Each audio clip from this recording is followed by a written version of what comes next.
Miscelânea Histórica. Olá a todos e bem-vindos à Miscelânea Histórica 57 do nosso podcast Falando História. Eu sou Paulo M. Dias e comigo está, como de costume, Rogério de Jesus. E para esta semana, o que trouxeste aos nossos ouvintes, Roger, neste nosso folhado misto de curiosidades históricas? Esta semana, que começa no dia 29 ou 30 de outubro, conforme se vocês iniciam a semana ao domingo ou à segunda-feira, claro. O meu aniversário, obviamente, sim. Pronto, venho relembrar um acontecimento relativo ao dia 31 de outubro, mas não é sobre o Halloween ou coisa parecida, até porque já falámos sobre o tema na nossa Miscelânea Histórica número 35. Quero falar sobre o dia 31 de outubro de 1512, pois foi nesse dia que, pela primeira vez, foi mostrado ou exibido a pintura do teto da Capela Sistina, em Roma, da responsabilidade do famoso artista Miguel Ângelo. Qual? Este Miguel Ângelo?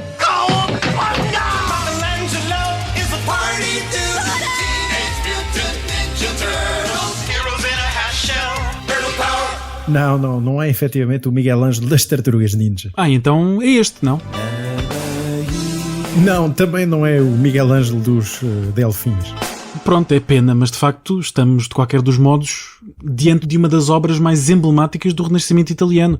Quer dizer, dificilmente haverá alguém que não tenha visto pelo menos uma das figuras que ali estão pintadas, já que estas aparecem em todo lado, em filmes, em séries e até nos Simpsons. Exatamente, mas para contextualizar os nossos ouvintes, convém dizer que Miguel Ângelo Buonarroti nasceu em 1475, em Caprese, uma aldeia na província de Arezzo, na Toscana, e que aos 13 anos de idade já era aprendiz em Florença, tendo feito parte de uma academia criada por Lorenzo de Medici, um dos grandes patronos daquela época.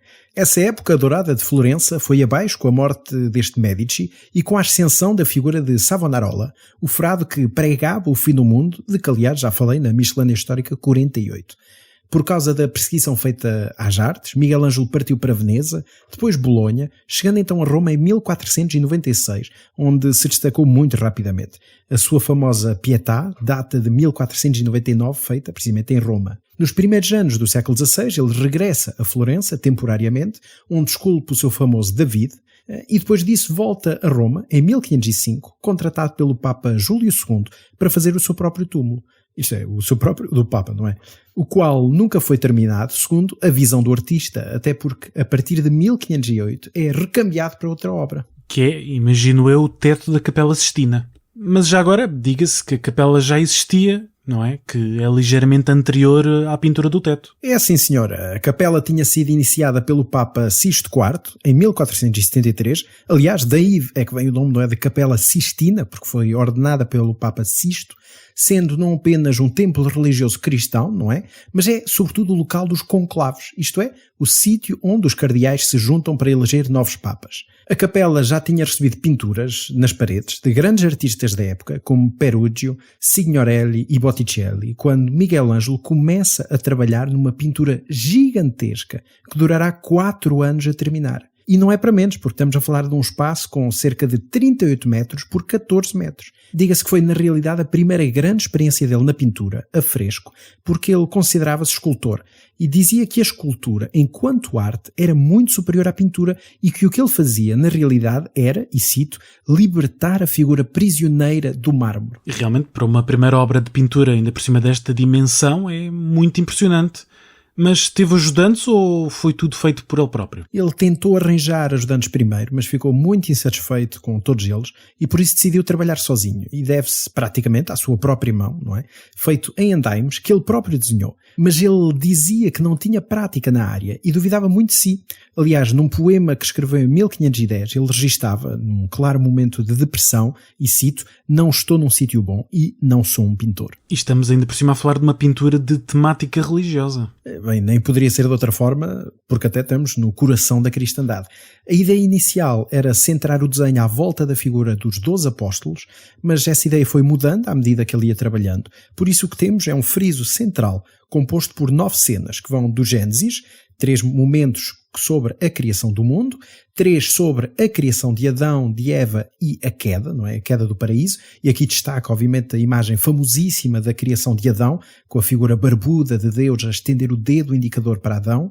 E, por fim, 3 imagens sobre a história de Noé. Todas as cenas são lateralmente acompanhadas por figuras de profetas ou de antepassados de Cristo, conforme nomeados no Evangelho de Marcos, fazendo assim a ponte entre o Antigo e o Novo Testamento. E é um desenho tão rico que poderíamos fazer um episódio só a descrever as cenas e as figuras aí representadas. Então, se a obra demorou 4 anos, presumo que tenha terminado em 1512. Sim, parte foi mostrada em agosto de 1511, mas a obra completa foi aberta ao público, digamos assim, a 31 de outubro de 1512, ou seja, há 511 anos.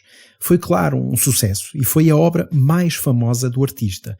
Depois disso voltou a trabalhar em Florença, na Capela dos Medici, e muitos anos depois, entre 1534 e 1541, haveria de voltar à Capela Sistina para pintar o altar-mor, com uma também famosa representação do juízo final. Ele também continuou a trabalhar praticamente até à morte. Ainda chegou a ser nomeado arquiteto das obras da Basílica de São Pedro, em 1546, e em 1550 ainda fez os frescos da Capela Paulina, quando já tinha 75 anos de idade. E 6 dias antes da sua morte, a 18 de fevereiro de 1564, com 88 anos, ainda estava a esculpir 2 figuras.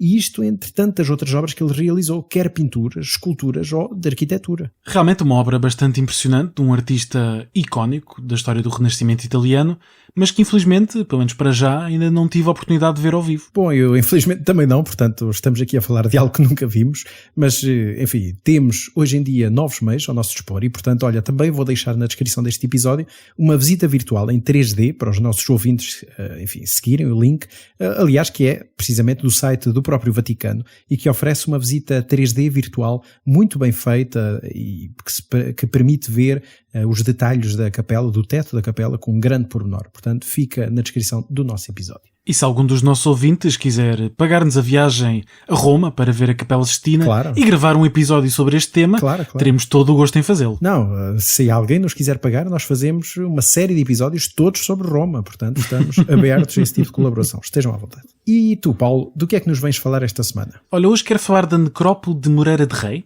tema que foi, aliás, sugerido por um ouvinte, Eduardo Simões, a quem aproveito, obviamente, para agradecer a sugestão. Quando em 2018 se começaram as escavações arqueológicas na Praça Dom Sancho II, em Moreira de Rei, obviamente no Concelho de Trancoso, a equipa responsável esperava encontrar algumas sepulturas, como de resto é o que acontece sempre quando se fazem escavações perto de igrejas, dado o costume de enterrar os mortos nos adros destas mesmas igrejas, costume esse que aliás só foi abolido por lei no século XIX, criando-se então os cemitérios públicos. Claro. Como disse, a equipa esperava encontrar algumas sepulturas, mas acabaram por escavar mais de 650 sepulturas antropomórficas. Bom, é realmente uma surpresa inesperada, mas que imagino seja muito bem-vinda para os arqueólogos. Mas, Paulo, se calhar é melhor também explicar o que são sepulturas antropomórficas. É simples, são sepulturas com formato humano. Neste caso, escavadas na rocha granítica de Moreira de Rei e é, aliás, muito fácil perceber onde estavam a cabeça e os ombros dos defuntos, como os nossos ouvintes mais curiosos poderão ver na notícia que deixamos na descrição desta miscelânea. E importa frisar que estamos perante a maior necrópole de sepulturas antropomórficas da Península Ibérica, o que me parece um excelente motivo para uma visita, e mais, foram ali enterradas pessoas durante mais de 1000 anos, sensivelmente entre os séculos VIII e IX e 1831, este ano é certo porque é exatamente o último enterramento de um defunto no adro daquela igreja, já que de pouco depois, como disse logo de início, esta prática foi banida por razões de saúde pública. E em termos de achado, o que é que se encontrou nesta necrópole, então, de Moreira de Rei? Como seria de esperar, encontraram-se muitos vestígios osteológicos, não é? Ossadas. Isto estima-se que corresponderão a uns 500 indivíduos.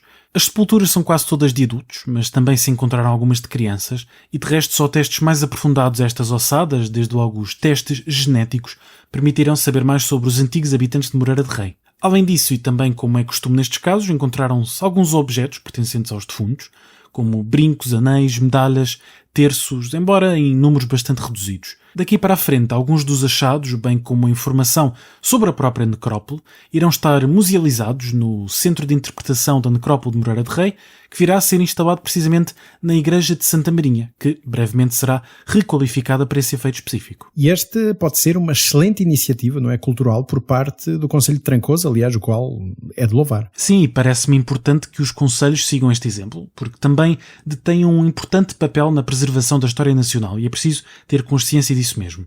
Devem, portanto, investir em equipas de especialistas, neste caso envolveu arqueólogos e antropólogos, que investiguem, musealizem e divulguem a história, como foi o caso em Moreira de Rei e como é caso em outros municípios, um pouco por todo o país. E realmente nunca se sabe quando, num adro de uma igreja ou debaixo de uma pedra insuspeita, não surgirá um achado absolutamente incrível e único. Sim, é obviamente claro a vantagem destas escavações arqueológicas que acabam por completar e muito a informação escrita que temos à nossa disposição. E quanto às nossas sugestões da semana, qual é a tua sugestão, Paulo? Bom, eu trago um livro de Martin Reddy, Uma Nova História da Europa Central, Os Reinos do Meio, publicado pela Temas e Debates neste ano de 2023. É um livro que fala sobretudo sobre esta Europa Central, um bocadinho esquecida por vezes entre a Europa Ocidental e a Europa de Leste. Aborda sobretudo estes territórios que hoje integram países como a Alemanha, a Áustria, a Hungria, entre vários outros, e aborda-os na longa duração, ou seja, desde a Antiguidade até praticamente aos nossos dias. Isto quer dizer que se escreve de tudo um pouco, de romanos e hunos, de Carlos Magno a Hitler, passando por vários Habsburgo diferentes e até pela formação da Prússia. Portanto, é um livro muito recomendável. E tu, Roger, qual é a tua sugestão? A minha sugestão da semana é uma sugestão mais caseira, portanto regressamos aqui a Portugal, não é? Enquanto aqui a tua nos leva para a Europa Central, e é um livro da investigadora Teresa Fonseca, intitulado Economia e Sociedade no Alentejo de Finais do Antigo Regime, o fenómeno do despejo das herdades 1771-1832, publicado pela Humus neste ano de 2023. E é uma obra muito interessante e que, aliás, o título é bastante autoexplicativo, digamos assim, porque, enfim, aborda precisamente aquilo que promete. Aborda o Alentejo nos finais do Antigo Regime, isto é, no final do período moderno, neste período de transição entre o momento pombalino, digamos assim, até ao liberalismo, e sobre essa reestruturação do território nesta região de Portugal, que é, obviamente, o Alentejo. E, enfim, este fenómeno é analisado através de dos despejos das herdades, ou seja, é perspectivado a partir dos contratos de arrendamentos de muitas fontes que ainda não foram estudadas desse ponto de vista e que por isso é um estudo muito interessante que nos ajuda a perceber como é, enfim, um pouco a agricultura e esse fenómeno da vida agrícola até do ponto de vista jurídico no Alentejo nos finais do Antigo Regime. Portanto, é também um livro que se recomenda vivamente. E pronto, é tudo nesta nossa Miscelânea Histórica número 57. Já sabem, podem sempre contactar-nos através do nosso e-mail, com sugestões, falandohistoria.podcast@gmail.com e, como de costume, a edição foi de Marco António. Por nós é tudo, voltamos para a semana com um episódio completo. Até à próxima. Até à próxima.